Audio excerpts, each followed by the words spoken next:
সবচেয়ে বড় বিষয় হচ্ছে আল্লাহর শক্তি, আল্লাহর ক্ষমতার উপর ভরসা। মুসা আলাইহিস সালাম জীবনেও তার দুনিয়াবী শক্তি দিয়ে ফেরাউনের সাথে জিততে পারবে না।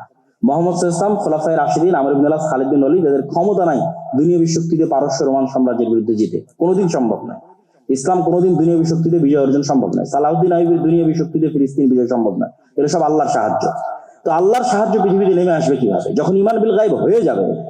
আগের বক্তব্য যখন শুনবেন বা এই বইটা যখন পড়বেন, যখন আপনার ইয়াকিনের লেভেলে চলে যাবে, না ফেরেশতা আকাশ থেকে নেমে আসতে পারে, ইয়াকিনের লেভেলে যখন চলে যাবে, না এই দুনিয়া কিছুই না, পরকালই সবকিছু, ইয়াকিনের লেভেলে যখন চলে যাবে, আল্লাহ সুবহানাহু ওয়া তাআলার অস্তিত্ব এবং ক্ষমতার উপর বিশ্বাস যখন ইয়াকিনের লেভেলে চলে যাবে, তখন এবার আপনি আমল দিয়ে আল্লাহর সাহায্য দুনিয়াতে টেনে নিয়ে আসবেন। আর পৃথিবীতে আল্লাহর সাহায্য টেনে নিয়ে আসার সবচেয়ে শক্তিশালী টেকনোলজি গুলো মুসলমানদের কাছে আছে। এটাই মুসলমানদের বিজয়ের রাস্তা। যেমন আল্লাহর সাহায্য পৃথিবীতে টেনে নিয়ে আসার সবচেয়ে বড় শক্তিশালী টেকনোলজি সালাত, 5 ওয়াক্ত সালাত, রাতের সালাত, এগুলো আল্লাহর আসমানি সাহায্যকে পৃথিবীতে টেনে নিয়ে আসে। এই জন্য যুদ্ধের মাঠেও একদল মুজাহিদ যুদ্ধ করবে আর একদল মুজাহিদ সালাত আদায় করবে। দুনিয়াবি লজিকে এটা টিকে না, কিন্তু যখন ঈমান বিল গায়ব থাকবে তখন ওটাই বাস্তব। কেন? ওই সালাতটা আল্লাহর সাহায্য আসমান থেকে টেনে নিয়ে আসবে। আল্লাহর সাহায্য ছাড়া মুসলমানদের বাঁচার কোনো রাস্তা নাই। তো আপনার আমল আল্লাহর সাহায্য টেনে নিয়ে আসবে। সালাত পৃথিবীর সবচেয়ে শক্তিশালী টেকনোলজি, যা আল্লাহর সাহায্য আসমান থেকে টেনে নিয়ে আসতে পারে, আর রাতের সালাত তার চেয়েও বেশি পাওয়ারফুল। আর 2 নম্বর হচ্ছে সাউন্ড টেকনোলজি। সাউন্ড টেকনোলজির ন্যূনতম জ্ঞান আল্লাহ সুবহানাহু ওয়া তাআলা সুলাইমান আলাইহিস সালামকে দিয়েছিলেন। সাউন্ড টেকনোলজি মানে হচ্ছে এরা সবাই সব কথা বুঝে। এই কাঠও কথা বুঝে, এটাও কথা বুঝে, এটাও কথা বুঝে, শুধু বুঝে না, এরা কথা বলতেছে, এরা সবাই কথা বলতে পারে। ইউসাব্বিহু লিল্লাহি মা ফিস সামাওয়াতি ওয়া মা ফিল আরদ, আসমান জমিন এবং তার মধ্যে যা কিছু আছে সব আল্লাহর তাসবিহ পাঠ করে। তো এইটার ন্যূনতম জ্ঞান সুলাইমান আলাইহিস সালামকে দেওয়া ছিল, যে পাখি কি বলতেছে সুলাইমান আলাইহিস সালাম বুঝতেন, উনি আবার পাখির সাথে কথা বলতে পারতেন। তো আল্লাহ আসমান জমিন সৃষ্টি করেছে কুন ফায়াকুন সাউন্ড দিয়ে। আল্লাহ পৃথিবী আসমান জমিন ধ্বংস করবে ইসরাফিলের বাঁশির আওয়াজ, সাউন্ড দিয়ে। সাউন্ড টেকনোলজি সবচেয়ে পাওয়ারফুল। তো এই সবচেয়ে পাওয়ারফুল জিনিসটা মুসলমানদের কাছে দেওয়া আছে। যেমন বিজ্ঞানীরা সমাজ বিজ্ঞানের ইতিহাস দেখে যে একটা ছিল প্রস্তর যুগ, একটা ছিল অমুক যুগ, তুমুক যুগ, বিবর্তনের মাধ্যমে অনেক পরে এসে মানুষ সভ্য হয়েছে। এগুলো সব ডাহা মিথ্যা কথা। একদম সৃষ্টি জগতের প্রথম দিন থেকে আদম আলাইহিস সালাতু ওয়াস সালাম সম্পূর্ণরূপে সবচেয়ে শিক্ষিত, সবচেয়ে জ্ঞানী, সবচেয়ে সভ্য মানুষ। কিন্তু এগুলো সব বানোয়াট ইতিহাস। তো ঠিক মধ্যযুগ বলে মনে হয় যে কি এক অন্ধকারাচ্ছন্ন পৃথিবীতে ছিল। এই মধ্যযুগের অন্ধকারটা মূলত ইউরোপের অন্ধকার। 1500 শতক থেকে নিয়ে 1800 শতক যদি আমরা কল্পনা করি, বা 1000 থেকে নিয়ে 1700 শতক যদি কল্পনা করি যে ইউরোপের মধ্যযুগ, তাহলে ইউরোপ ছিল অন্ধকারে। কিন্তু তখন মুসলমানদের অন্ধকার যুগ নয়। মুসলমানেরাই তো পৃথিবীতে শিক্ষা এবং সভ্যতা নিয়ে এসেছে। মুসলমানদের কোনো সমস্যা ছিল না, মুসলমানদের কোনো প্রবলেম ছিল না, সমস্যা ছিল ইউরোপের মানুষের। কিন্তু তারাও তো মানুষ, যেহেতু তারা সমস্যার মধ্যে পড়েছে, তারা তো সমাধান খুঁজবে। সুতরাং তাদের সমাধান খোঁজার চেষ্টা করাটা লজিক্যাল। তো ইউরোপের মানুষেরা কি সমস্যায় পড়েছে? ইউরোপে চার্চগুলো, খ্রিস্টানদের চার্চগুলো এতটাই পাওয়ারফুল ছিল, পাদ্রীভিত্তিক রাষ্ট্র ব্যবস্থা এতটাই জালেম ছিল, ধর্মকে কেন্দ্র করে মানুষকে এমন ভাবে কুক্ষিগত করা হয়েছে, পাদ্রীদের কাছে মানুষের অধিকার, মানুষের জমি, মানুষের সম্মান এমন ভাবে কুক্ষিগত রাখা হয়েছে যে ন্যূনতম জ্ঞানের চর্চার জন্য মানুষের ফাঁসি হয়েছে ইউরোপে। এই জন্য তারা বলে অন্ধকার যুগ।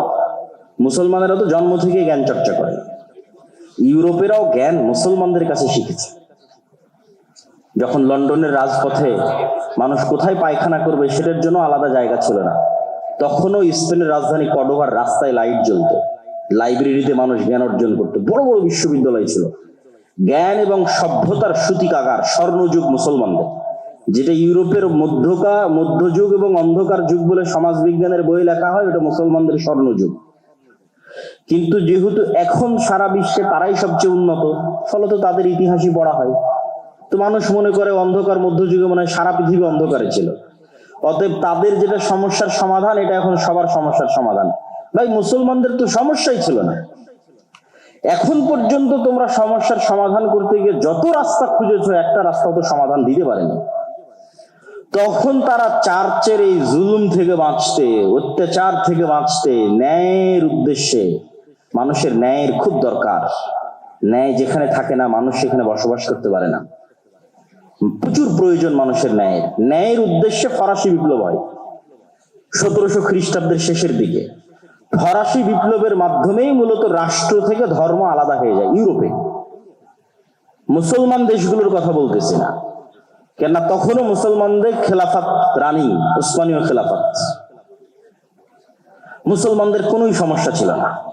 তো ইউরোপেরা তাদের সমস্যা সমাধান করার জন্য যেই রাষ্ট্র ধর্মের কাছে কুক্ষিগত হয়েছিল খ্রিস্টান পাদ্রীদের কাছে, তারা ফরাসি বিপ্লব করে রাষ্ট্রকে পাদ্রীদের চার্চ থেকে মুক্ত করলো এবং বললো আজ থেকে রাষ্ট্র চলবে ধর্ম আর রাষ্ট্র আলাদা।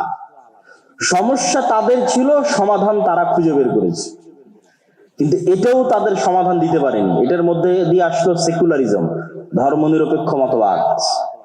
কিন্তু এই সেকুলারিজম তাদের নিয়ে গেল সীমাহীন মাত্রাতিরিক্ত ব্যক্তি স্বাধীনতা, যেটাকে বলা হয় লিবারালিজম। যার যেটা মন চাইবে সে সেটা করবে, যার মন চাইবে উলঙ্গ হয়ে ঘুরবে তো উলঙ্গ হয়ে ঘুরবে। কেননা এগুলো তো সব ধর্ম দিয়ে এগুলো শাসনগুলো কায়েম রাখা ছিল। তো তারা চরম ভাবে ধর্ম বিদ্বেষী হয়ে গেল, চার্চ বিমুখ হয়ে গেল। অতএব আমরা এখন আমাদের মতো কাপড় চোপড় পরবো, আমাদের মতো ঘুরবো, যা মনে, যার যা মনে লাগে। ছেলে যদি বলে যে আমি মেয়ে হব, মেয়ে যদি বলে আমি ছেলে হব, লিবারালিজম, ব্যক্তি স্বাধীনতা। কিন্তু ব্যক্তি স্বাধীনতার মাধ্যমে সভ্যতার পতন হয়, যেটা মুকাদ্দামা ইবনে খালদুন লিখেছেন। এবং এই সভ্যতারও পতন হবে। যে সভ্যতা এখন আমেরিকা এবং ইউরোপ কেন্দ্রিক চলতেছে, এই সভ্যতা বেশি দিন টিকবে না, এই সভ্যতা ধ্বংস হয়ে যাবে। ঠিক যেভাবে আদ সামুদের সভ্যতা ধ্বংস হয়ে গেছে, লুত জাতির সভ্যতা ধ্বংস হয়ে গেছে, ভোগ বিলাসীওয়ালা সভ্যতা, ব্যক্তি স্বাধীনতাওয়ালা সভ্যতা বেশি দিন টিকে না, ধ্বংস হয়ে যায়। সমাজে সবাই সমান, কেউ কারো চেয়ে বেশি নয়, সবাই সেম নিয়ম মেনে চলবে, সেম মূলনীতি মেনে চলবে, সেম কাপড় পরিধান করবে, সবাই মিলে টাকা উপার্জন করবে, করে এসে সবাই মিলে সমানভাবে ভাগ করে নিবে, কেউ ব্যক্তিগতভাবে আলাদা টাকার মালিক হতে পারবে না। এটার উত্থান ঘটলো রাশিয়াতে, কার্ল মার্কস, লেনিন, চায়নাতে। তাহলে দেখেন জুলুম থেকে বাঁচতে মানুষ কত দিকে দৌড়াচ্ছে। এগুলো একটাও মুসলমানদের সমস্যা নয়। মুসলমানেরা স্বর্ণযুগে ছিল, স্বর্ণযুগ। এবং এখন পর্যন্ত পৃথিবীর সমাধান খুঁজতে গিয়ে যত রাস্তা বের করেছে, একটাও মানুষকে নিরাপত্তা, ন্যায় এবং শান্তি দিতে পারেনি।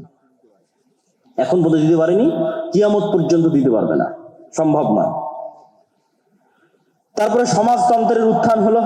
একটা পর্যায়ে দেখা গেল সমাজতন্ত্র কাজ করে না, মানুষের মনের মধ্যে একটু হলো ব্যক্তি স্বাধীনতার চাহিদা আছে। ফলত এখন চায়নায় কি চলতেছে? চায়নায় গণতান্ত্রিক স্বৈরতন্ত্র চলতেছে, মিক্সিং, না গণতন্ত্র না স্বৈরতন্ত্র, গণতান্ত্রিক স্বৈরতন্ত্র, না সমাজতন্ত্রের অর্থনীতি না পূর্ণ পুঁজিবাদী অর্থনীতি, সমাজতান্ত্রিক পুঁজিবাদ। চায়না তো একই অবস্থা, রাশিয়া তো একই অবস্থা। তাহলে এখন সমগ্র পৃথিবীতে সবচেয়ে বেশি যে আইডিওলজি, যে আদর্শের উপর মানুষ আছে, সেটা হচ্ছে শাসন ব্যবস্থা চলবে ডেমোক্রেটিক ওয়েতে, গণতান্ত্রিক ওয়েতে, অর্থনীতি চলবে পুঁজিবাদী সুদী অর্থনীতিতে। সমাজতন্ত্র আদর্শিকভাবে এটার সাথে ফাইট দিয়ে টিকতে পারেনি, বিদায় নিয়েছে। কেননা তুলনামূলক গণতন্ত্র রাজতন্ত্রের চেয়ে ভালো, তুলনামূলক গণতন্ত্র স্বৈরতন্ত্রের চেয়ে ভালো, তুলনামূলক পুঁজিবাদী সিস্টেম মানুষের কাছে সমাজতন্ত্রের চেয়ে ভালো। তুলনামূলক স্বৈরতন্ত্রে থাকলে আপনি কথাও বলতে পারবেন না, দাওয়াতি কাজও করতে পারবেন না, মানুষকে ডাকতেও পারবেন না। গণতন্ত্রের নামে অন্তত আপনি বক্তব্য দিতে পারছেন, মানুষকে ডাকতে পারছেন, আলোচনা করতে পারছেন, প্রতিবাদ করতে পারছেন। এই জন্য এখন পর্যন্ত এই সিস্টেমের উপর পৃথিবী দাঁড়িয়ে আছে। এখন সমস্যা হচ্ছে এই সমাধানগুলো খুঁজে বের করেছে ইউরোপিয়ানরা তাদের সমস্যার সমাধান করতে গিয়ে। আর এগুলো প্রত্যেকটার সমাধান ইসলামে আগে থেকেই মজুদ আছে।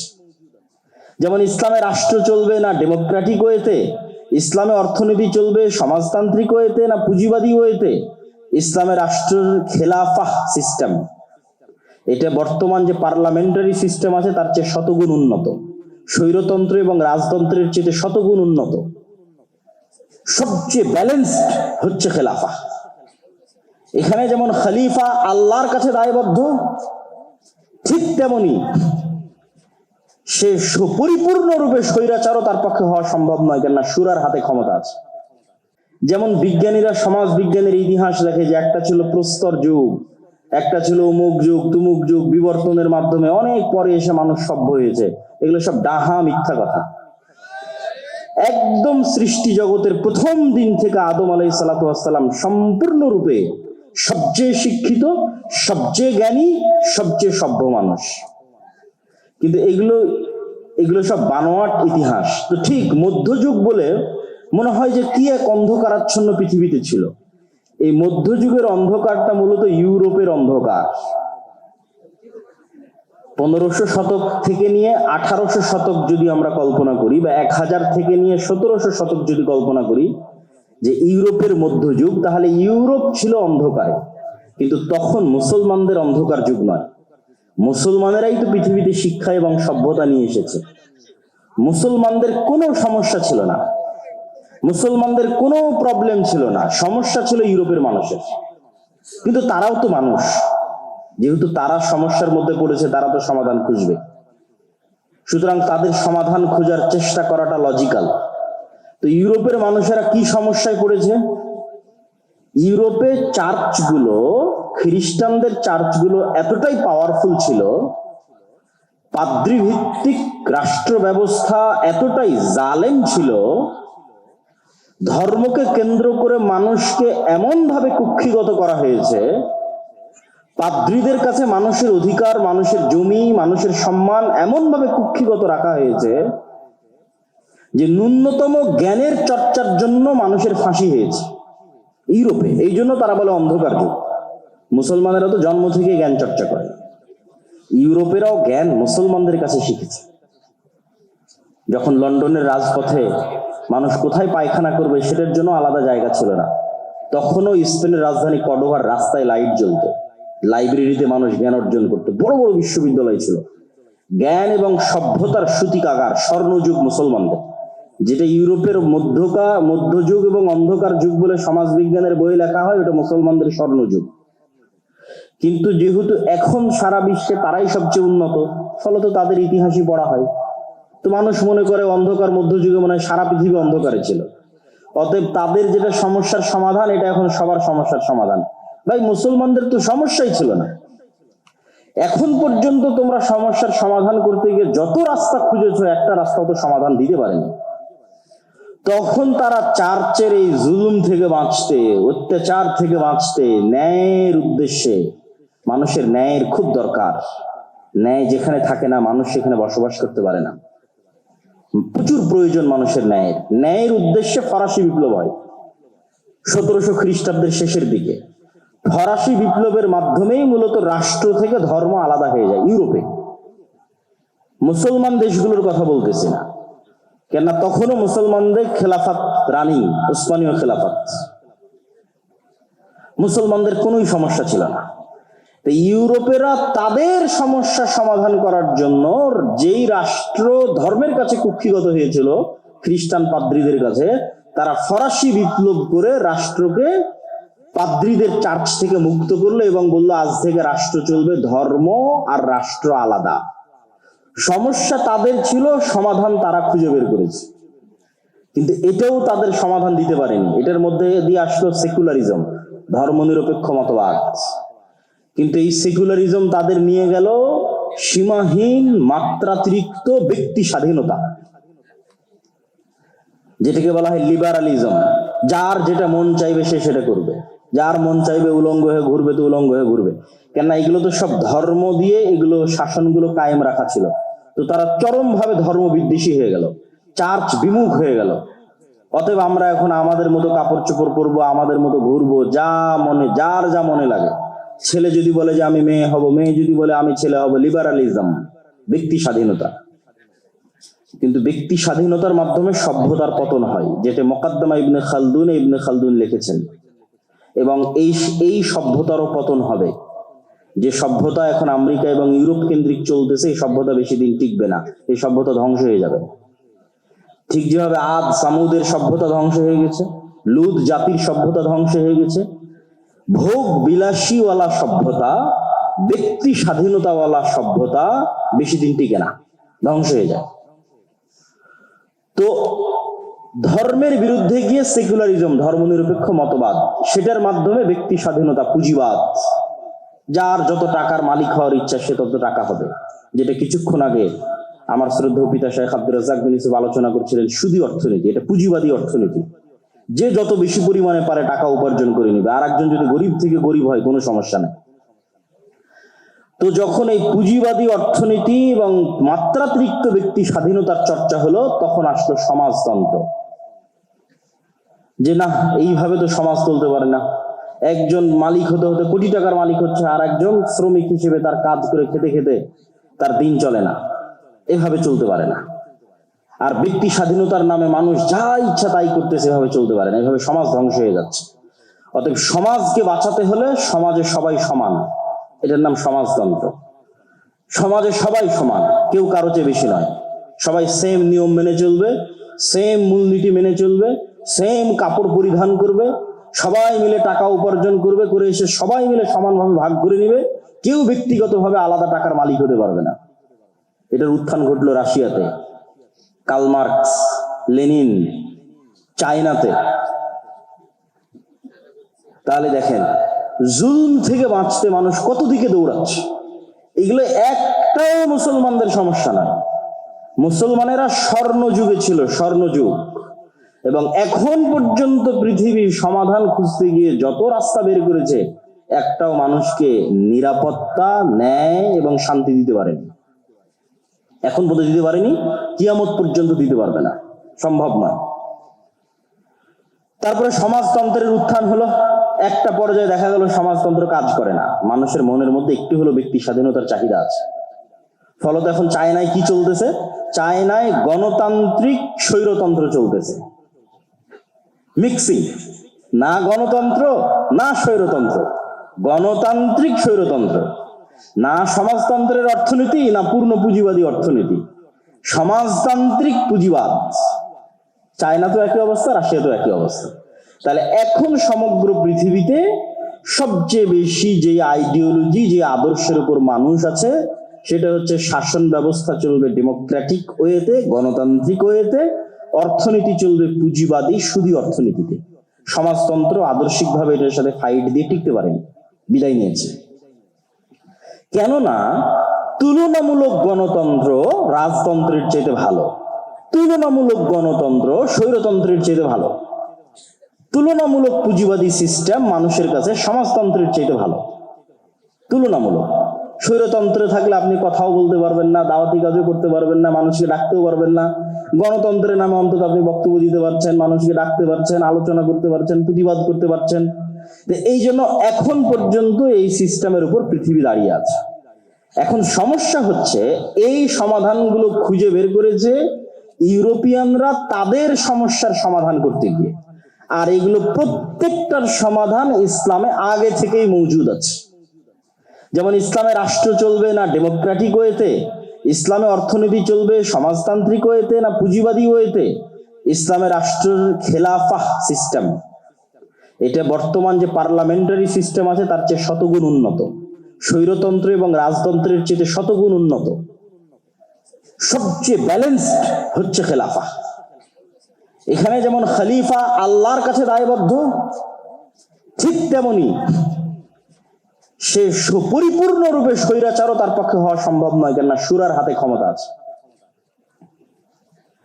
আর এই গণতান্ত্রিক ওয়েতে যে আমলাতান্ত্রিক জটিলতা তৈরি হয়েছে, হাসনাত আব্দুল্লাহ কয়েকদিন আগে বক্তব্যে বলতেছিল যে এই রুম থেকে চিঠি লেখে পাশের রুমে পাঠানোর জন্য, ওই চিঠি আবার পোস্ট অফিসে যায়, পোস্ট অফিস থেকে তারপরে পাশের রুমে আসে।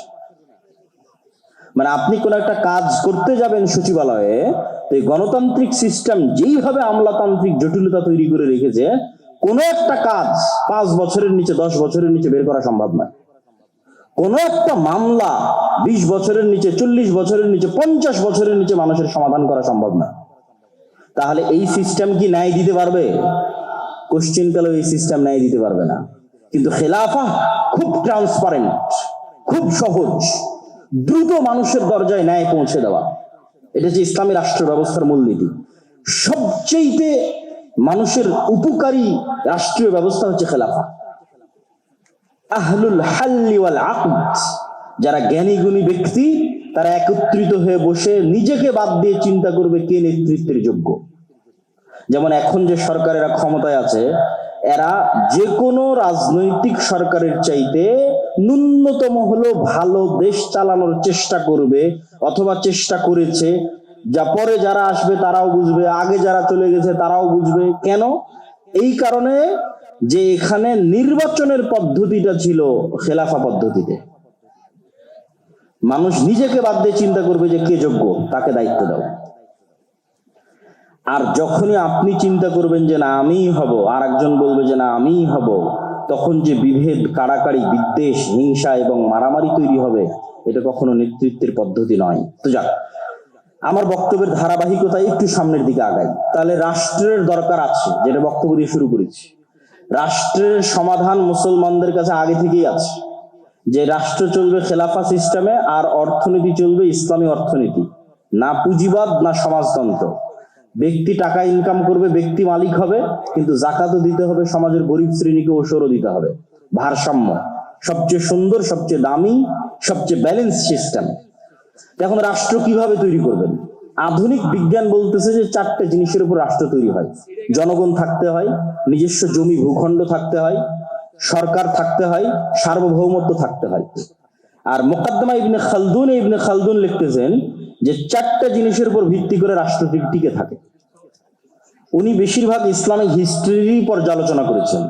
সেই 4টে জিনিসের 1 নাম্বার বলেছেন আসাবিয়া, আইডিওলজি।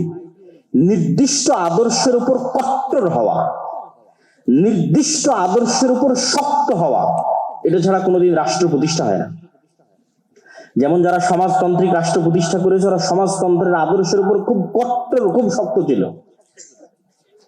আজকে যারা গণতান্ত্রিক রাষ্ট্র প্রতিষ্ঠা করতেছে, তারা সবাই দেখবেন, সবার মুখে বলি যে গণতন্ত্রই মুক্তি, গণতন্ত্রই মুক্তি, সবাই বলবে, বাক্য বিনা বাক্য ব্যয় বলবে। তার মানে গণতন্ত্রের উপর কট্টর হওয়াই গণতান্ত্রিক রাষ্ট্র প্রতিষ্ঠার মূল শর্ত। সমাজতন্ত্রের উপর কট্টর হওয়াই সমাজতান্ত্রিক রাষ্ট্র প্রতিষ্ঠার মূল শর্ত। আজকে ইসরায়েলের রাষ্ট্র প্রতিষ্ঠা করেছে ইহুদিবাদের উপর কট্টর হওয়ার মাধ্যমে। আজকে হিন্দুরা রাষ্ট্র প্রতিষ্ঠা করেছে হিন্দুত্ববাদী আদর্শের উপর কট্টর হওয়ার মাধ্যমে। তো মুসলমানেরা একদিনে রাষ্ট্র তৈরি করতে পারবে, ইসলামী রাষ্ট্র।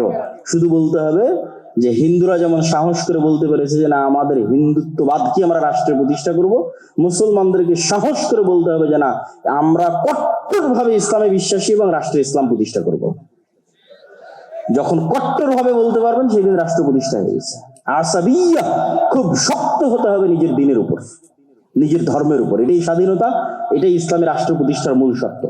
এবং উখুওয়াত, ভ্রাতৃত্ব তৈরি হবে মানুষের ইসলামিক আইডিওলজির উপর ভিত্তি করে, কালিমাতু লা ইলাহা ইল্লাল্লাহর উপর ভিত্তি করে। 2 নম্বরে উনি বলছেন রাষ্ট্র প্রতিষ্ঠার জন্য ন্যায় লাগবে। রাষ্ট্র টিকে থাকে ন্যায়ের উপর ভিত্তি করে। কেন? রাষ্ট্রের বিচারকরা, রাষ্ট্রের সরকারেরা মূলত আল্লাহ সুবহানাহু ওয়া তাআলা যে দায়িত্ব পালন করে থাকেন, সেই দায়িত্ব পালনের কাজ করে। আল্লাহ বিচার করবে, তিনি সকল বিচারকের বিচারক, বিচার করা তার দায়িত্ব, পৃথিবী পরিচালনা করা তার দায়িত্ব। তাহলে সাময়িকভাবে যখন আপনি রাষ্ট্র ক্ষমতার মালিক, তখন আপনি কি কুলিল্লাহুম্মা মালিকাল মুলকি তুতিল মুলকা মান তাশা, আল্লাহর এই বিশাল রাজত্বের মধ্যে ন্যূনতম রাজত্বে সামান্য সময়ের জন্য আল্লাহ আপনাকে দিল। মানে যেটা আল্লাহ সুবহানাহু ওয়া তাআলার গুণ, যে উনি রাজাধিরাজ, মালিকাল মুলক তুতিল মুলকা মান তাশা, ওই গুণ থেকে ন্যূনতম একটা গুণের আল্লাহ সুবহানাহু ওয়া তাআলা সামান্য সময়ের জন্য পৃথিবীর একটা সামান্য অংশের সামান্য ক্ষমতা আল্লাহ সুবহানাহু ওয়া তাআলা আপনার হাতে দিল। তো এই জন্য এখানে ন্যায় লাগবে। ন্যায় ছাড়া আল্লাহ সুবহানাহু ওয়া তাআলার আদর্শের সাথে মিলবে না। এখানে আল্লাহ ন্যায় পরায়ণ। ন্যায় যেখানে নাই, ওই রাষ্ট্র ব্যবস্থা ভেঙে পড়বে। গত 16 বছর যে রাষ্ট্র ব্যবস্থা চলেছে, ভেঙে গেছে, টিকতে পারেনি। ন্যায় না থাকলে কোন রাষ্ট্র ব্যবস্থা টিকবে না। আসাবিয়া লাগবে, নিজের দিনের উপর শক্ত হতে হবে। 2 নম্বর, ন্যায় প্রতিষ্ঠার প্র্যাকটিস শুরু করতে হবে। 3, মুকদ্দমা ইবনে খালদুন তিনি লিখেছেন যত রাষ্ট্র ধ্বংস হয়ে গেছে, ভোগ বিলাসিতার কারণে, এবং 4 নাম্বার দুর্নীতির কারণে ধ্বংস হয়ে গেছে। ইসলামী রাষ্ট্র মানে সবাই হিজাব করবে, সবাই পর্দা করবে, সবাই নামাজি হবে, এটা তো অবশ্যই আছে। কিন্তু সবাই ধরেন সালাত আদায় করলো, সবাই হিজাব করলো, পর্দা করলো, কিন্তু সবাই একজন আরেকজনের উপর জুলুম করতেছে, তাহলে এটা ইসলামী রাষ্ট্র নয়। সবাই উমরা করে এসে, হজ করে এসে, রাতে তাহাজ্জুদের সালাত আদায় করে এসে ঘুষ খাচ্ছে, সুদ খাচ্ছে, মানুষকে হত্যার আদেশ দিচ্ছে, এটা ইসলামী রাষ্ট্র নয়। ইসলামী রাষ্ট্র মানে যেখানে প্রত্যেকটা মানুষ তার ন্যায় বুঝে পাবে, 1 টাকাও দুর্নীতি হবে না, সেটা ইসলামী রাষ্ট্র। যে রাষ্ট্রের দুর্নীতি আছে ওই রাষ্ট্র টিকবে না, যে রাষ্ট্রে অন্যায় আছে ওই রাষ্ট্র টিকবে না, আর যে রাষ্ট্রের মানুষ ভোগ বিলাসী সে রাষ্ট্র টিকবে না। আর সবাই চাইবে যে আমরা ভোগ বিলাসী থাকি। আমি সব শেষে বলবো যে আমরা কিভাবে ইসলামী রাষ্ট্র প্রতিষ্ঠা করতে পারি, সব শেষে গিয়ে আলোচনা করবো। এখন সারমর্মে চলে আসি যে আমাদের কাছে সমাধান আছে, কিন্তু আমরা এই বিশাল গোলক ধাঁধায় পড়ে গেলাম কিভাবে? আমাদেরকে ইউরোপিয়ানরাই এই গোলক ধাঁধায় ফেলে দিয়েছে। ফেলে দেওয়ার সুযোগ কখন পেল? ফেলে দেওয়ার সুযোগ পেল যখন সমগ্র বিশ্বে ইউরোপীয় উপনিবেশ প্রতিষ্ঠিত হলো। 200 বছর যাবৎ প্রায় সমগ্র বিশ্বে ইউরোপ দখল করে নিয়েছিল। এই ইউরোপীয়, আজকে মুসলমানদের যত সমস্যা, সব সমস্যার গোড়া হচ্ছে ইউরোপীয় উপনিবেশ। আজকে বাংলাদেশ, পাকিস্তান, ভারত মানচিত্রের সীমানা কে এঁকে দিয়েছে? কাশ্মীর সমস্যা কে এঁকে দিয়েছে? রোহিঙ্গা সমস্যা কারা তৈরি করেছে? ইউরোপীয় উপনিবেশ। আজকে সুদান পরস্পরে মারামারি করতেছে, কে তৈরি করেছে? আফ্রিকার দেশগুলোকে পরস্পরের মধ্যে কারা ভাগ করে নিয়েছে? স্পেন ভাগ করে নিয়েছে, ফ্রান্স ভাগ করে নিয়েছে, ইতালি ভাগ করে নিয়েছে। আফ্রিকার মুসলিম দেশেরা তাদের স্বর্ণ নিজের ইচ্ছা মতো বাইরে বিক্রি করতে পারবে না, নিজের কেন্দ্রীয় ব্যাংকে টাকা রাখতে পারবে না, ইচ্ছা মতো বাইরের দেশ থেকে অস্ত্র কিনতে পারবে না, এগুলো বলে এখনো তাদেরকে গোলাম করে রেখেছে। অথচ পৃথিবীর সবচেয়ে বেশি খনিজ সম্পদ আফ্রিকায় আছে, অথচ পৃথিবীর সবচেয়ে গরিব আফ্রিকার মানুষ। এত বড় বৈপরীত্য জুলুম কারা টিকিয়ে রেখেছে? ইউরোপ টিকিয়ে রেখেছে, ফ্রান্স, ইতালি, স্পেন টিকিয়ে রেখেছে। আজকে ফিলিস্তিনের সমস্যা কারা তৈরি করেছে? একই ভাষায়, সব আরবি ভাষায় কথা বলতেছে। সৌদি, কুয়েত, কাতার, বাহরাইন, ফিলিস্তিন, ইরাক, ইরান, সিরিয়া, লেবানন, মিশর, আলজেরিয়া সব আরবিতে কথা বলতেছে। অথচ এক দেশের সাথে আর এক দেশের শত্রুতা, মারামারি, গন্ডগোল। সুদানের মধ্যে মুসলমানের মারামারি করতেছে। তো এদের সব এক দেশ থেকে আর এক দেশের মানচিত্রগুলো কারা তৈরি করেছে? ইউরোপেরা তৈরি করেছে। ফিলিস্তিনের মানচিত্র কে তৈরি করেছে? ইসরায়েলের, ওর মধ্যে ইউরোপেরা তৈরি করেছে। মুসলমানদের যে কোনো সমস্যার গোড়ায় হাত দিবেন, দেখবেন ইউরোপীয় উপনিবেশ।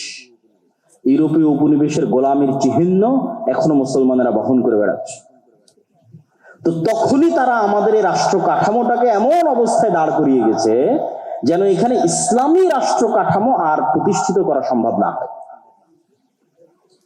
তাহলে আমাদের বাংলাদেশ, আমাদের আজকের পাকিস্তান, এটা কোন কাঠামোর উপর দাঁড়িয়ে আছে? যতই 1947 বলেন যে স্বাধীনতা পেয়েছি, যতই বলেন 1971 স্বাধীনতা পেয়েছি, আপনি বাংলাদেশের পুলিশ আইন বের করেন, বাংলাদেশের ফাউন্ডেশনের অনুমোদন হবে সেটার আইন বের করেন, যে কোনো আইনে হাত দেন, সব ব্রিটিশ কাঠামোর উপর দাঁড়িয়ে আছে। কাঠামো ওটাই, কাঠামো চেঞ্জ হয়নি।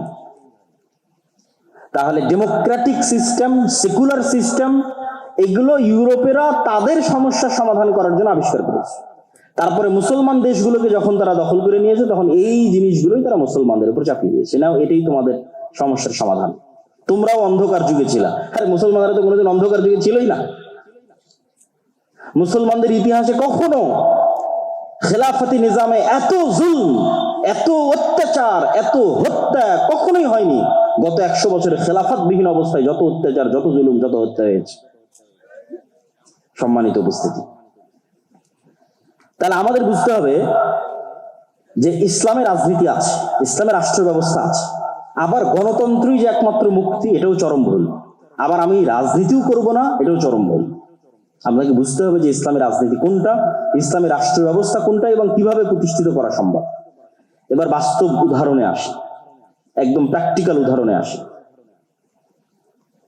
এই যে জুলাই বিপ্লবের কথা বলা হয়, 2000 মানুষ জীবন দিল।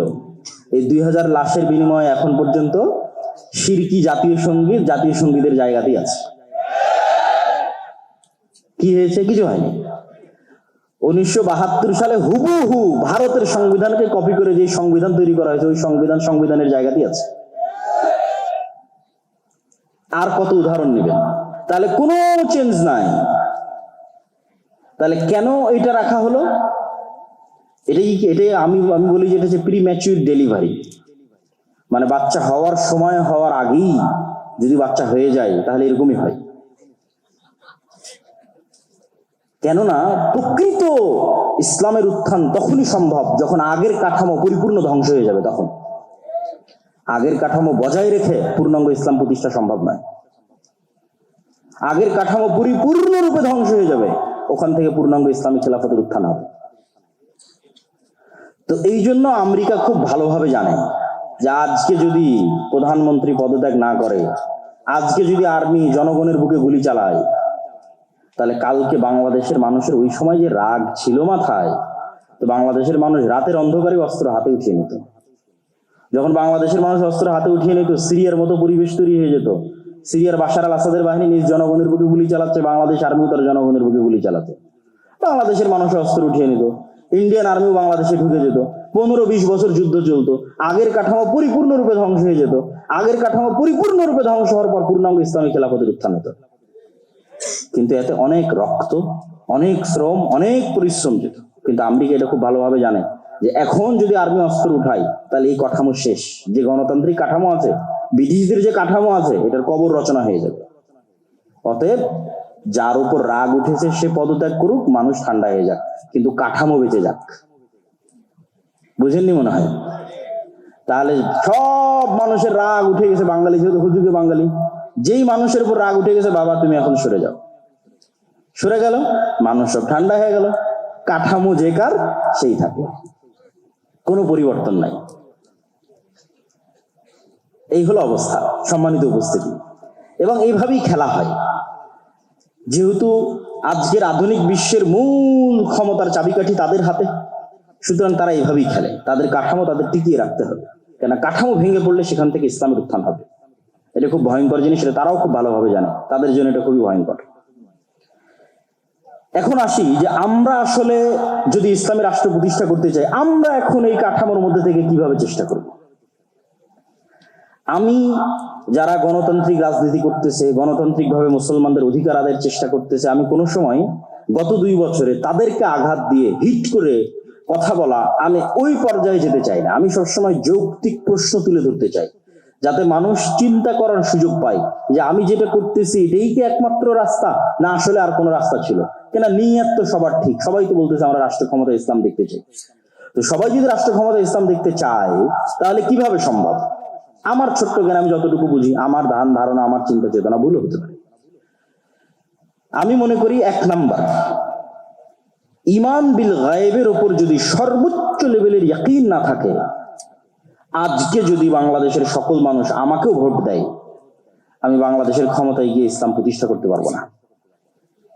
কেন আপনাকে বলি, একটু বুঝিয়ে বলি। আজকে আপনি যত সুযোগ সুবিধা ভোগ করতেছেন, বিদ্যুৎ চলতেছে, জেনারেটর চলতেছে, ক্যামেরা চলতেছে, মোবাইল চলতেছে, ইন্টারনেট, নেটওয়ার্ক, বিদেশে হাজার হাজার মানুষ কাজ করতেছে, আমেরিকাতে, ইউরোপে, সৌদি আরবে ইনস্ট্যান্ট টাকা বাংলাদেশে পাঠিয়ে দিচ্ছে। বাংলাদেশের সাথে সারা বিশ্বের কত বড় বড় ব্যবসায়ী ডলারের ভিত্তিতে ব্যবসা করতেছে। কালকে মনে করেন আজ সারা বাংলাদেশের মানুষ আবেগে হুজুগে আমাকে ভোট দিয়ে দিল যে ঠিক আছে, আজকে আমি বাংলাদেশের ক্ষমতার মালিক হয়ে গেলাম একচ্ছত্র ভাবে। এবার আমি স্ট্রিক্টলি ইসলাম বাস্তবায়ন করতে যাচ্ছি। যখন আমি স্ট্রিক্টলি ইসলাম বাস্তবায়ন করতে যাব, তখন বিশ্বের যারা মোড়ল আছে তারা কি আমার সাথে থাকবে না আমার শত্রুতা করবে? শত্রুতা করবে, আমার সাথে থাকবে না।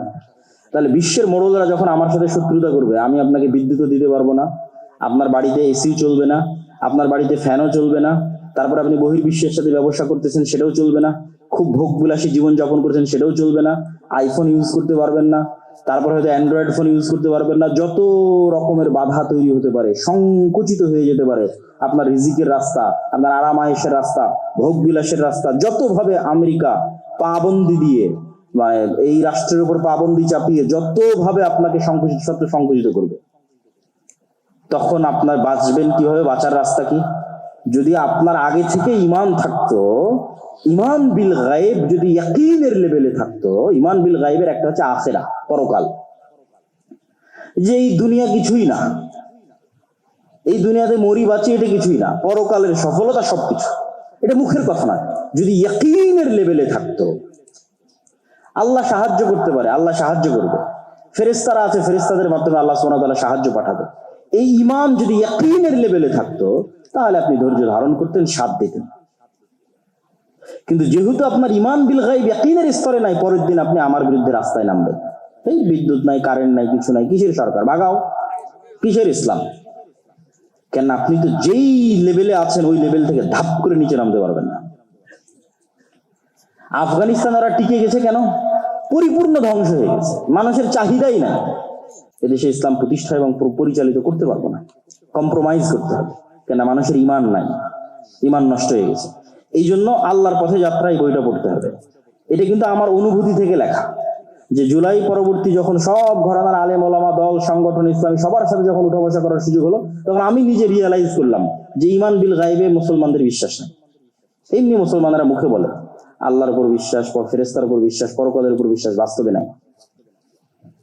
এবং গত কয়েকদিন এটার উপরই আমার বক্তব্য আছে, যদি কারো বক্তব্য দেখার সুযোগ থাকে অথবা আগামীকাল যদি কথা বলার সুযোগ হয়, তখন ঈমান বিল গায়বের উপর ইয়াকিনের লেভেলে ঈমান বিল গায়বের বিশ্বাস নিয়ে যাবে। 2, ঈমান বিল গায়বের সবচেয়ে বড় বিষয় হচ্ছে আল্লাহর শক্তি, আল্লাহর ক্ষমতার উপর ভরসা। মুসা আলাইহিস সালাম জীবনেও তার দুনিয়াবী শক্তি দিয়ে ফেরাউনের সাথে জিততে পারবে না। মুহাম্মদ সাল্লাল্লাহু আলাইহি ওয়াসাল্লাম, খোলাফায়ে রাশিদিন, আমর ইবনে আস, খালিদ বিন ওয়ালিদ, এদের ক্ষমতা নাই দুনিয়াবী শক্তি দিয়ে পারস্য রোমান সাম্রাজ্যের বিরুদ্ধে জিতে, কোনোদিন সম্ভব নয়। ইসলাম কোনোদিন দুনিয়াবী শক্তি দিয়ে বিজয় অর্জন সম্ভব নয়। সালাউদ্দিন আইয়ুবের দুনিয়াবী শক্তি দিয়ে ফিলিস্তিন বিজয় সম্ভব নয়। এটা সব আল্লাহর সাহায্য। তো আল্লাহর সাহায্য পৃথিবীতে নেমে আসবে কিভাবে? যখন ঈমান বিল গায়ব হয়ে যাবে। আগের বক্তব্য যখন শুনবেন বা এই বইটা যখন পড়বেন, যখন আপনার ইয়াকিনের লেভেলে চলে যাবে না ফেরেশতা আকাশ থেকে নেমে আসতে পারে, ইয়াকিনের লেভেলে যখন চলে যাবে না এই দুনিয়া কিছুই না, পরকালই সবকিছু, ইয়াকিনের লেভেলে যখন চলে যাবে, আল্লাহ সুবহানাহু ওয়া তাআলার অস্তিত্ব এবং ক্ষমতার উপর বিশ্বাস যখন ইয়াকিনের লেভেলে চলে যাবে, তখন এবার আপনি আমল দিয়ে আল্লাহর সাহায্য দুনিয়াতে টেনে নিয়ে আসবেন। আর পৃথিবীতে আল্লাহর সাহায্য টেনে নিয়ে আসার সবচেয়ে শক্তিশালী টেকনোলজি গুলো মুসলমানদের কাছে আছে। এটাই মুসলমানদের বিজয়ের রাস্তা। যেমন আল্লাহর সাহায্য পৃথিবীতে টেনে নিয়ে আসার সবচেয়ে বড় শক্তিশালী টেকনোলজি সালাত, 5 ওয়াক্ত সালাত, রাতের সালাত, এগুলো আল্লাহর আসমানি সাহায্যকে পৃথিবীতে টেনে নিয়ে আসে। এই জন্য যুদ্ধের মাঠেও একদল মুজাহিদ যুদ্ধ করবে আর একদল মুজাহিদ সালাত আদায় করবে। দুনিয়াবি লজিকে এটা টিকে না। কিন্তু যখন ঈমান বিল গায়ব থাকবে তখন ওটাই বাস্তব। কেন? ওই সালাতটা আল্লাহর সাহায্য আসমান থেকে টেনে নিয়ে আসবে। আল্লাহর সাহায্য ছাড়া মুসলমানদের বাঁচার কোনো রাস্তা নাই। তো আপনার আমল আল্লাহর সাহায্য টেনে নিয়ে আসবে। সালাত পৃথিবীর সবচেয়ে শক্তিশালী টেকনোলজি, যা আল্লাহর সাহায্য আসমান থেকে টেনে নিয়ে আসতে পারে, আর রাতের সালাত তার চেয়েও বেশি পাওয়ারফুল। আর 2 নম্বর হচ্ছে সাউন্ড টেকনোলজি। সাউন্ড টেকনোলজির ন্যূনতম জ্ঞান আল্লাহ সুবহানাহু ওয়া তাআলা সুলাইমান আলাইহিস সালামকে দিয়েছিলেন। সাউন্ড টেকনোলজি মানে হচ্ছে এরা সবাই সব কথা বুঝে, এই কাঠও কথা বুঝে, এটাও কথা বুঝে, এটাও কথা বুঝে, শুধু বুঝে না, এরা কথা বলতেছে, এরা সবাই কথা বলতে পারে। ইউসাব্বিহু লিল্লাহি মা ফিস সামাওয়াতি ওয়া মা ফিল আরদ, আসমান জমিন এবং তার মধ্যে যা কিছু আছে সব আল্লাহর তাসবিহ পাঠ করে। তো এইটার ন্যূনতম জ্ঞান সুলাইমান আলাইহিস সালামকে দেওয়া ছিল, যে পাখি কি বলতেছে সুলাইমান আলাইহিস সালাম বুঝতেন, উনি আবার পাখির সাথে কথা বলতে পারতেন। তো আল্লাহ আসমান জমিন সৃষ্টি করেছে কুন ফায়াকুন সাউন্ড দিয়ে। আল্লাহ পৃথিবী আসমান জমিন ধ্বংস করবে ইসরাফিলের বাঁশির আওয়াজ, সাউন্ড দিয়ে। সাউন্ড টেকনোলজি সবচেয়ে পাওয়ারফুল। তো এই সবচেয়ে পাওয়ারফুল জিনিসটা মুসলমানদের কাছে দেওয়া আছে। এই জন্য সর্বশ্রেষ্ঠ মুজিজা হচ্ছে কোরআন। কেননা কোরআন কার সাউন্ড বলেন তো? কোরআন কার আওয়াজ? এটা আল্লাহর আওয়াজ, আল্লাহর সাউন্ড। এই সবচেয়ে পাওয়ারফুল। এবং জিকির প্রভাব সৃষ্টি করে। কেন? এগুলো সব কিছু সাউন্ড বুঝে এবং ফিল করতে পারে। যেমন ওয়েভ, আমরা যে আমার ওয়েভের মধ্যে দিয়ে আমার সাউন্ড লাইভে আমেরিকায় বসে মানুষ শুনতেছে, এটা ওয়েভের মধ্যে দিয়ে ভেসে আমেরিকা যাচ্ছে।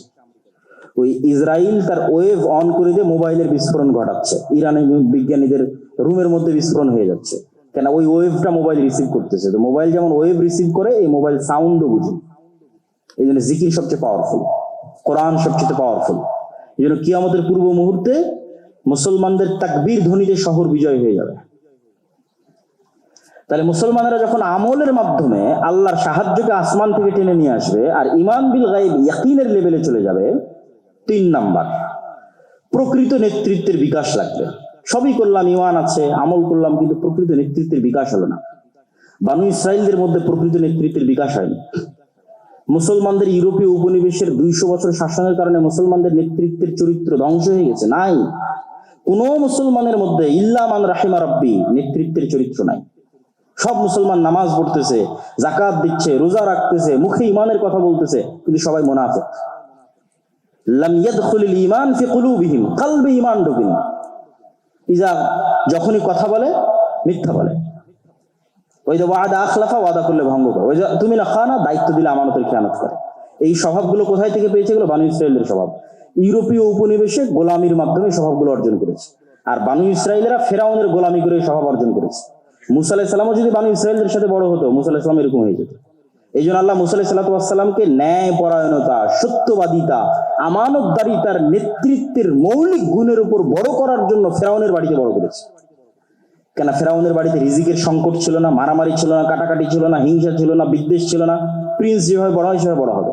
তাহলে জন্মগত স্বভাবের উপর বড় হবে, জন্মগত সত্যবাদিতা, ন্যায় পরায়ণতা, আমানতদারিতার উপর বড় হবে। আর গোলাম মারামারি করবে, কাটাকাটি করবে, হিংসা করবে, বিদ্বেষ করবে, সে তো নেতা হতে পারবে না। এই জন্য ইউরোপিয়ানরা ডেমোক্রেসিকে, গণতন্ত্রকে আরো জিইয়ে রেখেছে মুসলিম দেশগুলোতে, যারা মুসলমানদের মধ্যে যাতে কোনোদিন প্রকৃত নেতার আবির্ভাবই না হয়। কেননা যখনই গণতান্ত্রিক রাজনীতিতে অংশগ্রহণ করবেন, আরেকজনের বিরুদ্ধে বলবেন, মিথ্যা বলবেন, তারপরে হিংসা করবেন, বিদ্বেষ করবেন, তাহলে তো আপনি আল্লাহর দৃষ্টিতে প্রকৃত নেতা হতেই পারবেন না। ক্ষমতা তো আল্লাহ দিবে, তা আল্লাহর দৃষ্টিতে তো প্রকৃত নেতা হতে হবে, ক্ষমতা পাওয়ার যোগ্য হতে হবে। ঈমান বিল গায়ব আছে, ইয়াকিন আছে, আমাল আছে, কিন্তু প্রকৃত নেতৃত্বের বিকাশ হয়নি। প্রকৃত নেতৃত্বের বিকাশের জন্য সব নবী যেই গুণের উপর ছিলেন, সত্যবাদিতা, আমানতদারিতা, ন্যায় পরায়ণতা, সেই গুণের উপর আসা লাগবে আমাদেরকে। সত্যবাদিতা, ন্যায় পরায়ণতা, আমানতদারিতা, এইভাবে যখন কেউ এই গুণের উপর চলে আসবে, যেটা আল্লামা ইকবাল বলেছিলেন, সাবাক ফিরসে পার সাদাকাত কা, শুজাআত কা, আদালত কা, লিয়া জায়েগা তুঝসে কাম, দুনিয়া কি ইমামত কা। উনি গোটা ইউরোপ, আমেরিকা সব সফর করে দেখেছেন যে মুসলমানদের কোনো সমস্যাই নাই। কেন? উনি সব আইডিওলজি বুঝেন। কিরে, এরা তো গণতন্ত্রের পিছিয়ে ছুটতেছে, এরা সমাজতন্ত্রের পিছিয়ে ছুটছে, এর চেয়ে ভালো সমাধান তো মুসলমানদের কাছে আছে, তাহলে এরা পারতেছে না কেন? এগুলো সব উনি বুঝতেন। সব বুঝে উনি সামারি বের করলেন, মুসলমানদের কাছে এত সুন্দর নামাজ আছে, এত সুন্দর সালাত আছে, জিকির আছে, সবই আছে মুসলমানদের কাছে, এত সুন্দর পরিবার ব্যবস্থা আছে, পৃথিবীতে কোথাও নাই, তাও মুসলমানেরা মাজলুম কেন? তো সামারি বের হলো, মুসলমানদের নেতৃত্বের যোগ্যতা তৈরি হওয়ার সব রাস্তা ইউরোপিয়ানরা বন্ধ করে রেখে দিয়েছে। এরা পরস্পর মারামারি করবে, কাটাকাটি করবে, হিংসা বিদ্বেষ করবে, দুর্নীতি করবে, এই স্বভাবের উপর এদেরকে বড় কর। আফ্রিকায় সব বড় বড় মুসলিম দেশের রাষ্ট্রনেতারা টাকার কাছে বিক্রি হয়ে যায়।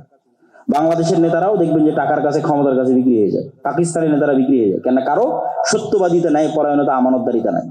তুমি বলেছো মুসলমানেরা তোমাদের কাছে সব আছে, তোমরা সত্য বলা শিখো, ন্যায় পরায়ণ হওয়া শিখো, আমানতদার হওয়া শিখো, আল্লাহ তোমাদেরকে পুনরায় পৃথিবীর নেতৃত্ব দিয়ে দিবে, বলেন ইনশাআল্লাহ। তাহলে ঈমান বিল গায়ব লাগবে, আল্লাহর সাহায্য আকাশ থেকে টেনে নিয়ে আসতে পারতে হবে, ঠিক আছে? আর আগের যে কাঠামো আছে, ওই কাঠামো পরিপূর্ণরূপে ধ্বংস হতে হবে, আর তার উপর প্রকৃত নেতৃত্বের আবির্ভাব হতে হবে, প্রকৃত নেতার আবির্ভাব হতে হবে। সম্মানিত উপস্থিতি, পরকালমুখী চিন্তা ছাড়া আপনি ধৈর্য ধারণ করতে পারবেন না, সবর করতে পারবেন না, আর সবর আর ধৈর্য ছাড়া রাষ্ট্র প্রতিষ্ঠা করতে পারবেন না। আল্লাহ সুবহানাহু ওয়া তাআলা আসহাবুল উখদুদের বর্ণনা দিয়েছেন। বক্তব্যের শেষে কয়েকটা কোরআনের আয়াত বলে বক্তব্যের শেষের দিকে চলে যাব। আল্লাহ সুবহানাহু ওয়া তাআলা আসহাবুল উখদুদের বর্ণনা দিয়ে বলছেন, ওয়ামা নাকামু মিনহুম ইল্লা আইয়ুমিনু বিল্লাহিল আজিজিল হামিদ। গর্ত খোঁড়া হয়েছে, আগুন জ্বালানো হয়েছে, মানুষ গর্তে ঝাঁপিয়ে পড়তেছে। তো আল্লাহ বলতেছে, এই মানুষগুলো গর্তে ঝাঁপিয়ে পড়তেছে বা এই মানুষগুলোকে আগুনে ফেলে দেওয়া হয়েছে কোনো কারণে নয়, শুধু একটাই কারণে, যারা আজিজুল হামিদ, মহাপরাক্রমশালী, আল্লাহর উপর বিশ্বাস রাখতো, শুধু এই কারণে আগুনে ফেলা হচ্ছে। আম হাসিবতুম আন তাদখুলুল জান্নাহ ওয়া লাম্মা ইয়াতিকুম মাসালুল লাযিনা খালাউ মিন ক্বাবলিকুম। তোমরা কি মনে করো জান্নাত এত সহজ, ইসলামের রাষ্ট্র প্রতিষ্ঠা হয়ে যাবে এত সহজ? অথচ অতীতের মানুষেরা যেরকম মাজলুম হয়েছে, তোমরা এরকম মাজলুম হবে না। তো এরকম মাজলুম হওয়ার জন্য যখন মানসিক প্রস্তুতি তৈরি হয়ে যাবে, তখন সেখান থেকে রাষ্ট্রের উত্থান হয়। এটাও ইবনে খালদুন লিখেছেন। ঠিক মুহাম্মদ সাল্লাল্লাহু আলাইহি ওয়াসাল্লাম যেভাবে করেছে সেভাবে রাষ্ট্রের উত্থান হয়। আসেন, আল্লাহর এই আয়াতগুলোর উপর যদি কেউ ভরসা রাখে, এই যে ঈমান বিল গায়ব ইয়াকিনের লেভেলে রাখে, কোরআনের উপর বিশ্বাস যদি কেউ ইয়াকিনের লেভেলে রাখে, তারপরে যদি সামনে আগায়, তাহলে এই আয়াতগুলো তাদের জন্য। ওয়ালাউ আন্নাহুম আকামুত তাওরাত ওয়াল ইনজিল ওয়া মা উনজিলা ইলাইহিম মির রাব্বিহিম। মানুষেরা যদি তাওরাতের কিছু অংশ, ইনজিলের কিছু অংশ, আপনার প্রতি যেটা অবতীর্ণ হয়েছে কোরআন, এই কোরআন যদি মানুষ পৃথিবীতে প্রতিষ্ঠিত করে ফেলতে পারত, তাহলে কি হতো?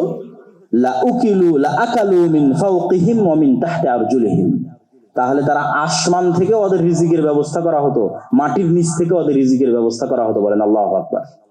এটা আল্লাহর ওয়াদা। তা আমাদের তো ঈমান বিল গায়ব নাই, আল্লাহর শক্তি এবং ক্ষমতার উপর বিশ্বাস নাই, আল্লাহ ফেরেশতাদের সাহায্য করতে পারে সেটার উপর বিশ্বাস নাই। ফলত আমি তো এই রিস্ক গুলো নিব না, আমি সবসময় কম্প্রোমাইজ করতে চাইবো। কম্প্রোমাইজ করতে করতে এই লেভেলেরও কম্প্রোমাইজ করবো যে যদি এখন যেখানে শিরক হচ্ছে সেই মন্দিরে যদি পাহারা দেওয়া লাগে তাও পাহারা দিয়ে হলেও ক্ষমতায় যাব,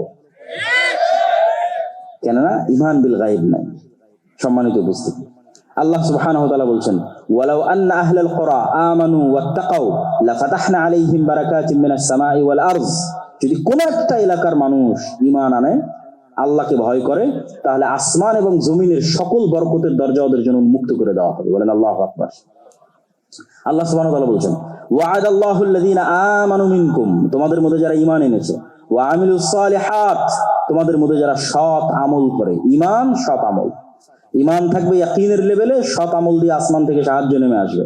লা ইস্তাখলিফান্নাহুম ফিল আরজি কামা ইস্তাখলাফাল্লাযীনা মিন ক্বাবলিহিম, তাহলে তোমাদের অতীতে যারা চলে গেছে তাদেরকে যেমন আল্লাহ বিজয় দিয়েছে, রাষ্ট্র ক্ষমতা দিয়েছে, দাউদ, সুলাইমান, ইউসুফ, মুহাম্মদ সাল্লাল্লাহু আলাইহি ওয়াসাল্লাম, পরবর্তীতে খোলাফায়ে রাশিদিন, তাহলে আল্লাহ তোমাদেরকে ওইভাবে পুনরায় তোমাদেরকে আল্লাহ সুবহানাহু ওয়া তাআলা পৃথিবীতে প্রতিষ্ঠিত করবে, যাতে তোমরা কি করতে পারো, বিনা ভয়ে আল্লাহর ইবাদত করতে পারো এবং পৃথিবীতে কোনো শিরক না থাকে সেটি যেন তোমরা নিশ্চিত করতে পারো। সম্মানিত উপস্থিতি, এই আয়াতগুলোকে সামনে রেখে আমরা এতটুকুই আজকের আলোচনার সর্বশেষে এসে এতটুকুই বলতে চাই যে ইসলামী রাষ্ট্র মুসলমানদের লাগবেই, খুবই জরুরি। কিন্তু এই ইসলামী রাষ্ট্র কিভাবে প্রতিষ্ঠিত হবে সেটাও আমাদের শিখতে হবে, এবং আমাদের দুর্বলতা, আমাদের কাজের জায়গা কোথায় সেটাও আমাদের বের করতে হবে। তা আপনি বলবেন যে এগুলো সব উদ্ভট কথা, এগুলো দিয়ে কি আসলে বাস্তব কাজ কি করতে হবে? বাস্তব যদি কিছুই কাজ করার খুঁজে না পান, তাহলে অন্তত ইহুদিদের থেকে কিছু শিখার আছে। ইহুদিরা পৃথিবীর জনসংখ্যায় সবচেয়ে কম, অথচ পৃথিবীর সবচেয়ে বড় দেশের কন্ট্রোল তাদের হাতে। এই কাজগুলো অন্তত যে কেউ করতে পারবে। সেই কাজগুলো হচ্ছে শক্তিশালী প্রতিষ্ঠান তৈরি করা, শক্তিশালী মিডিয়া, শক্তিশালী অর্থনৈতিক প্রতিষ্ঠান। সারা বাংলাদেশের সব মসজিদ মাদ্রাসা মিলেও এক ব্রাকের সমান হতে পারবে না। ব্রাক অর্থনৈতিক ভাবে যতটা শক্তিশালী, সারা বাংলাদেশের সব মসজিদ মাদ্রাসা মিলে অতটা শক্তিশালী হতে পারবে না। সারা বাংলাদেশের সব ইসলামিক ফাউন্ডেশন, ইসলামিক এনজিও মিলে তার সমান হতে পারবে না। কিন্তু ওই লেভেলের চিন্তা তো আমাদের মাথায় কাজ করে না। আমাদের মাথায় কাজ করে, হ্যাঁ সবাই আজকে একবারে রাজপথে নেমে একদিনেই সব কায়েম হয়ে যাবে। একবারে রাজপথে তো সব মুসলমানেরাই নেমেছিল, সব তো নামাজি রোজাদার ছেলে পেলেরাই তো সব শহীদ হয়েছিল, তো ক্ষমতা তো সব এনজিওর হাতে চলে গেল। তাহলে আগে থেকে যদি ওই জায়গায় আপনার গ্রিফট না থাকে, কন্ট্রোল না থাকে, আপনি লক্ষ লক্ষ মানুষ রাস্তায় নামলেও দেখবেন যে দিন শেষে ক্ষমতা তাদের হাতে। এই জন্য এই জায়গাগুলোতে তো অন্তত ফাইট দেওয়ার সুযোগ আছে, সচিবালয়ে কাজ করার সুযোগ আছে, মিডিয়াতে কাজ করার সুযোগ আছে।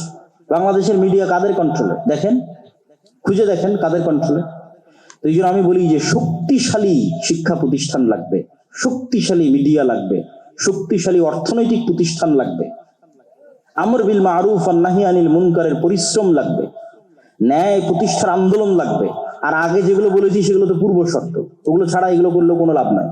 মানে ইসলাম যদি রাষ্ট্র ক্ষমতায় আনতে চাওয়া হয় ওগুলো তো আগে লাগবেই, তার পাশাপাশি এই জিনিসগুলোর চর্চা করতে হবে। এগুলো তো মুসলমানরা করতে পারে। সব যত মুসলমানদের সংগঠন আছে, দল আছে, রাজনৈতিক অরাজনৈতিক, সবাই মিলেও তো চিন্তা করতে পারে যে না আমরা এটার পিছনে ইনভেস্ট করি। কিন্তু দেখবেন যে না, সবার ইনভেস্টের চিন্তা চেতনা আমাকে এখনই ইমিডিয়েট এখনই ক্ষমতায় যেতে হবে। ভাই, যেহেতু গণতন্ত্র কোনোদিন ন্যায় প্রতিষ্ঠা করতে পারবে না, মানে গণতন্ত্র থাকলে জুলুম থাকবে, জুলুম থাকলে মানুষ এটাকে একদিন না একদিন সহ্য করতে পারবে না, এই কথাই ঠিক। যেমন জুলাই সহ্য করতে পারেনি, আজ থেকে 15 বছর পর আবার দেখবেন বাংলাদেশের মানুষ রাস্তায় নেমে গেছে কারো না কারো বিরুদ্ধে। তো তোমাকে আজকেই ক্ষমতায় যেতে হবে এটা জরুরি নয় তো। আগামী 30 বছর পর কিভাবে বাংলাদেশের রাষ্ট্র ক্ষমতায় যাওয়া যাবে? সবাই তো 90% মুসলমানের দেশ। অন্তত যেই সমস্ত জায়গাগুলোতে এনজিও গুলো দখল করে আছে, মিডিয়া গুলো দখল করে আছে, ওই সমস্ত জায়গাগুলো অন্তত মুসলমানদের দখলে চলে আসে। বড় বড় ব্যবসায়ী সব মুসলমানেরা হোক, ইসলামপন্থী ব্যক্তিরা বড় বড় ব্যবসায়ী হোক, চেষ্টা করুক। তাহলে পরবর্তী 15-20 বছর পর যখন এরকম আন্দোলন হবে, যেহেতু অন্যায় থাকবে, অন্যায় থাকলে মানুষ আন্দোলন করবে, তখন অন্তত মানুষ যেন রাস্তায় নেমে বলতে পারে যে না, ওই হুজুগে নয়, এবার একদম ক্ষমতায় ইসলাম প্রতিষ্ঠা করে ঘর থেকে বিদায় নিব, আগের কাঠামোকে সম্পূর্ণরূপে ধ্বংস করেই আমরা ঘরে ফিরব। তো ওইটার জন্য তো কাজ করার অনেক সুযোগ আছে, অসংখ্য জায়গা আছে কাজ করার। বাংলাদেশের ইসলামী দল, ইসলামী রাজনৈতিক অরাজনৈতিক সংগঠন কেউ জানেই না যে সরকার প্রাথমিক বিদ্যালয়ে গানের শিক্ষক নিয়োগ দিয়ে দিয়েছে। তাহলে প্রাথমিক বিদ্যালয়ে গানের শিক্ষক কে নিয়োগ দিল? ও 50 বছর থেকে কাজ করতেছে প্রাথমিক বিদ্যালয়ে গানের শিক্ষক নিয়োগ দেওয়ার জন্য। আর ওই জায়গায় আমার কোনো সোর্সই নাই, কোনো নিউজই নাই। কেউ যদি একটু ইসলামপন্থী থাকে তাহলে সে যেন উঁচু পদে না যেতে পারে, ঠিক আছে? সচিবালয়ে বিভিন্ন জায়গায় বদলি উমুক তুমুকের স্বীকার করে ওকে যেন ডিমোশন করা হয়। এগুলো কারা করে? ঘরে বসে থেকে একদল মানুষ করে, যাদের হাতে মিডিয়া আছে, যাদের হাতে এনজিও আছে। ওই জায়গাগুলোতে অনেক কাজ করার সুযোগ আছে। সম্মানিত উপস্থিতি, এই জন্য আমরা আমাদের জায়গা থেকে ক্ষুদ্র পরিসরে যে কাজগুলো করার চেষ্টা করতেছি, এই কাজগুলো ব্যাপকভাবে করা সম্ভব। যেমন শতভাগ মুসলমানকে কোরআন এবং দ্বীন শিখানো, এটা মক্তবের মাধ্যমে আপনি করতে পারবেন। শতভাগ মসজিদে আপনি শতভাগ মুসলমানের সন্তানের কোরআন এবং দ্বীন শিখানোর ব্যবস্থা করেন। এই মুসলমানের সন্তানেরাই তো পরবর্তীতে বড় হয়ে ওসি, ডিসি, এসপি হবে, মন্ত্রী, মিনিস্টার হবে। তাদেরকে আপনি সত্যবাদিতা, আমানতদারিতে, ন্যায়পরায়ণতা শিখান, যাতে তারা টাকার কাছে বিক্রি না হয়, যাতে তারা ক্ষমতার চাপের কাছে নত না হয়। একটা সৎ প্রজন্ম তৈরি করেন, ঈমান বিল গায়বের উপর ইয়াকিন রাখে, পরকালের উপর ইয়াকিন রাখে, এরকম একটা সৎ প্রজন্ম তৈরি করে। তারপরে এই যে সুদ, সুদ হচ্ছে গোলামির দ্বিতীয় মাধ্যম। আজকে সারা বিশ্বের মুসলিম কান্ট্রিগুলোকে গোলাম রাখা হয়েছে সুদ দিয়ে। ফেরাউন বানু ইসরায়েলদের গোলাম রাখতো সুদ দিয়ে। মদিনায় ইহুদিদের কন্ট্রোল ছিল সুদ দিয়ে। এই জন্য আল্লাহ নবী মদিনায় গিয়ে সবার আগে সুদে ব্যবসার উপর আঘাত হেনেছে। এখানে আল্লাহ নবী জানতো সব তো ইহুদিদের কন্ট্রোলে। এখানে যদি অর্থনীতিতে মুসলমানরা বিজয় না হয় তো ইহুদিদের অধীনেই থাকতে হবে। আল্লাহ নবী হিজরত করে আব্দুর রহমান বিন আওফ, ওসমান, জুবাইর ইবনে আওয়াম সবকে বলে ব্যবসা করো। সবাই তো তোমরা ব্যবসা জানো, খালি হাতে আসছো তো কি হয়েছে? আনসারীরা তোমরা এদের টাকা দাও, ব্যবসা করো। অর্থনীতিতে ইহুদিদের কন্ট্রোল রাখা যাবে না। আজকে সারা পৃথিবীর শুধু অর্থনীতির কন্ট্রোল ইহুদিদের হাতে। ওই জায়গাতে আপনাকে একটু হলো ফাইট দিতে হবে। কিন্তু আমরা যেই পদ্ধতিতে ফাইট দিচ্ছি সেটা তো ঠিক না। আমরা মনে করতেছি কনভেনশনাল ব্যাংক ঠিক রেখে ওই পদ্ধতিতে আমি মানুষের ভোগ বিলাসী পণ্য ইসলামী ব্যাংকের মাধ্যমে দিব। এটা হবে না। মানুষকে বুঝতে হবে ইসলামী অর্থনীতিটা কি, তাহলে সে চিন্তা করতে পারবে। তো যেমন আমরা কর্জে হাসানা ন্যূনতম হলেও শুরু করেছি, সবাই নিজ নিজ জায়গা থেকে শুরু করতে পারে, যে মানুষ যেন সুদের সাথে সম্পৃক্ত না থাকে। সুদের সাথে সম্পৃক্ত থাকা আর মিথ্যা বলা সমান। আর মিথ্যা বলা মানে আর নেতা হতে পারলো না, শেষ। ওর নেতা হওয়ার ক্রেডিবিলিটি, যোগ্যতা সব শেষ। আর কোনোদিন আল্লাহ সুবহানাহু ওয়া তাআলার দৃষ্টিতে নেতা হতে পারবে না। তো নেতা না হতে পারলে স্বাধীন হতে পারবে না। তো এই জন্য শুধু অর্থনীতির বিরুদ্ধে যুদ্ধ করতে হবে, শক্তিশালী শিক্ষা প্রতিষ্ঠান তৈরি করতে হবে, শক্তিশালী মিডিয়া তৈরি করতে হবে। যে মাসিক আয় আমাদের ন্যূনতম প্রয়াস, এর চেয়েও যদি ভালো কারো করার সুযোগ থাকে, কিশোরে আমাদের ন্যূনতম প্রয়াস, আরো যদি কারো ভালো করার সুযোগ, মেইন স্ট্রিমের মিডিয়া যদি কেউ দখল করতে পারে, যেতে পারে, খুব ভালো। সম্মানিত উপস্থিতি, তো এই ন্যূনতম প্রয়াসগুলোকে আমাদের ধীরে ধীরে আস্তে আস্তে সামনের দিকে এগিয়ে নিয়ে যেতে হবে এবং মানসিকভাবে দাওয়াতের মাধ্যমে, দাওয়াতি কাজ কোনোদিন ছোট কাজ নয়। ছোট কাজ হলে 950 বছর নূহ আলাইহিস সালাম দাওয়াতি কাজ করতেন না। দাওয়াতি কাজ কখনো হেলায় ফেলায় ফেলে দেওয়ার জিনিস নয়। দাওয়াতি কাজের মধ্যেই বিপ্লব চলে আসে। এইরকম কোন একটা প্রজন্ম চলে আসছে, আল্লাহ কবুল করলে ওর মধ্যে বিপ্লব চলে আসবে। যেই প্রজন্মের ঈমান বিল গায়ব ইয়াকিনের লেভেলে, যেই প্রজন্মে রাতে রাতে সালাত আদায় করে, যেই প্রজন্ম জিকিরের মাধ্যমে, সালাতের মাধ্যমে আল্লাহর সাহায্য দুনিয়াতে ডেকে নিয়ে আসে, যেই প্রজন্ম ন্যায় পরায়ণতা, সত্যবাদিতা, আমানতদারিতার উপর প্রতিষ্ঠিত, টাকার কাছে, ক্ষমতার কাছে মাথা নত করে না, যেই প্রজন্মের মধ্যে তার নিজের দ্বীনের উপর আস্থা বিয়া আছে, যে শতভাগ আমার নবীর দ্বীনই ঠিক, আমি ন্যূনতম আমার নবীর দ্বীনে কোনো ছাড় দিব না, এইটার উপর ভিত্তি করে ইসলামী রাষ্ট্র প্রতিষ্ঠা করব, এরকম একটা প্রজন্ম তৈরি হয়ে গেলে আল্লাহ সুবহানাহু ওয়া তাআলা যদি কবুল করে, যে কোনো মুহূর্তে হয়ে যেতে পারে। আল্লাহ সুবহানাহু ওয়া তাআলা যেন আমাদের সেটির লক্ষ্যে কাজ করার তৌফিক দান করে। আল্লাহুম্মা আমিন। ওয়া আখির দাওয়ানা আনিল হামদুলিল্লাহি রাব্বিল আলামিন। আসসালামু আলাইকুম ওয়া রাহমাতুল্লাহি ওয়া বারাকাতুহু। অনেকেই হয়তো রাতের খাবার খেয়েছেন কিনা আমি জানি না, এবং এখনো খাবার আছে কিনা। তবে আমাদের আজকের অনুষ্ঠান এখানেই শেষ। আগামীকালকে দার্সে কোরআন আছে, প্রশ্ন উত্তর আছে। দার্সে কোরআনের পরই প্রশ্ন উত্তর, এবং প্রশ্ন উত্তরের পরে সকাল 10টায় রাবিতাতুল মাদারিস সালাফিয়া জামিয়া সালাফের সাথে অধিভুক্ত